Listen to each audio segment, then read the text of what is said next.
Gaara's grand speech lit a fire under everyone. The allied shinobi forces moved out 2 weeks after Naruto left with Killer Bee. They knew the army they were facing thanks to reconnaissance.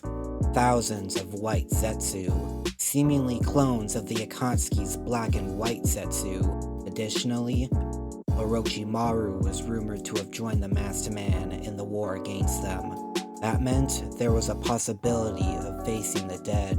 The reanimation jutsu was still an unknown threat, which was why every squad had sealing specialists in their ranks. Medical teams were stationed between several combat teams, allowing each to filter their wounded to them while remaining protected. Sakura, Shizune, and Karin were leading their respective groups. Mei Terumi, Onoki, and Gaara were tasked with leading the main squadrons. Each of the village's various clans were strategically positioned in order to maximize their effectiveness. The Yamanaka clan had one of the hardest tasks, handling almost all communication between the shinobi. Sasuke Uchiha requested that he was given the opportunity to handle Orochimaru. Hokage agreed, placing Anko Mitarashi as head of his small squad. Sasuke knew that, because of her similar ties to Orochimaru, she would be an asset. Hakuyuki and Kakashi Hatake were in charge of their own team.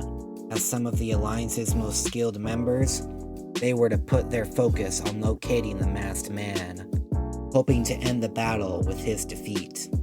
Kakashi wouldn't admit this, but he wasn't sure what he would do if they did find the man responsible for this war. Before leaving, Naruto had given one last piece of information to the shinobi forces, Kakashi most of all, the Masked Man's identity according to the Nine Tails. Obito Uchiha, somehow back from supposed death. Their encounter in the Valley of the End had been changed thanks to Kotoa Matsukami. Kakashi felt like a fool, now determined to figure out what happened to his friend all those years ago. Meanwhile, Naruto was being led by Yamato onto what the Cloud described as a moving island. Killer Bee was already waiting aboard. Naruto interested to see what kind of person the Jinchuriki was. His thoughts kept wandering to the upcoming battle. From what he knew, the Allied forces were moving out today. Yamato refused to divulge more information. Naruto knew why, so he didn't push the subject. He had to focus on his own battle. Mastery over the Nine Tails. Lord B's just up ahead, Hidden Cloud guards stated as the Leaf Ninja entered the island's forest. Up ahead, Naruto could make out a faint voice. It took a moment to realize the voice was singing. No, more like rapping. Just not very good, Naruto mused.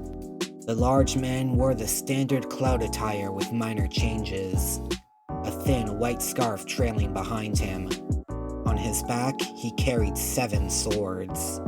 His eyes were covered by dark glasses, hair and goatee pure white. On his left cheek were 2 bullhorn tattoos. Naruto guessed it was the 8-tailed seal on his shoulder.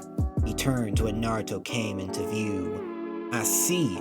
It's a fellow Jinchuriki. Yuki told me your name, so we gotta go, Naruto. Befriending number 9 is your goal. Do so, and number 8 shall join your mental party.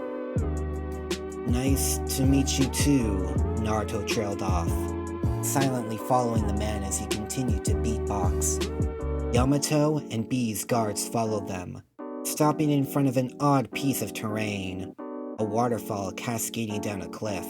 The water collected into a small pond, surrounding an even smaller patch of grass. Behold, the waterfall of truth. Beat it and you'll have your proof, B stated. Proof of what, exactly? Naruto muttered.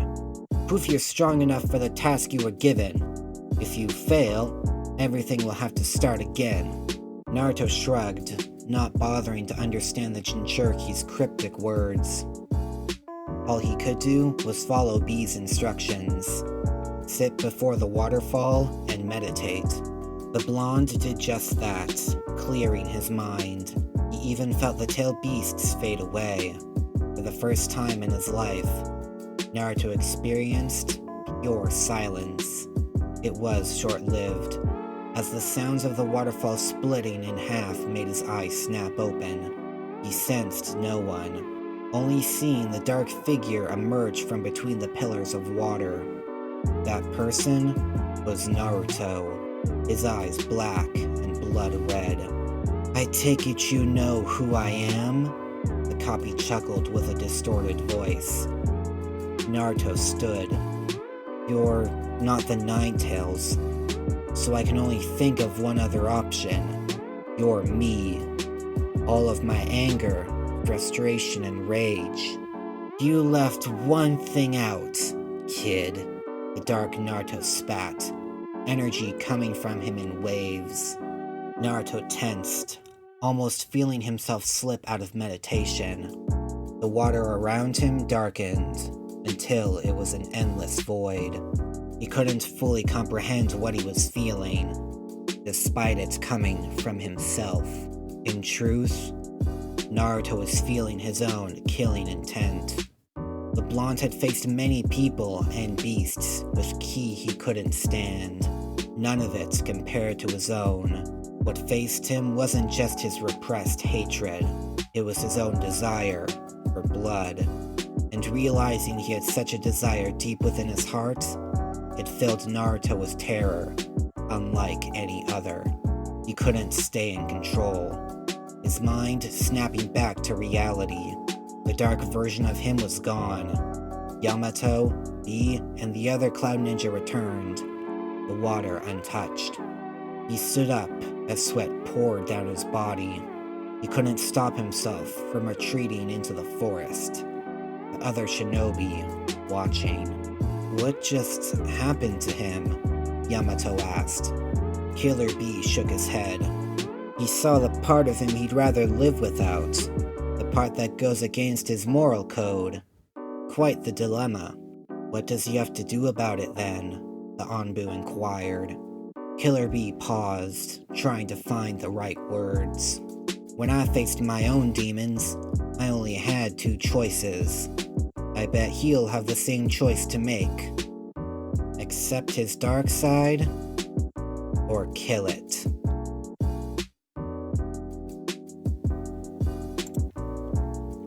If you like what you just heard, consider hitting the subscribe button and bell icon to get notified about new videos. If there's a part you've missed, then check out the entire playlist on screen.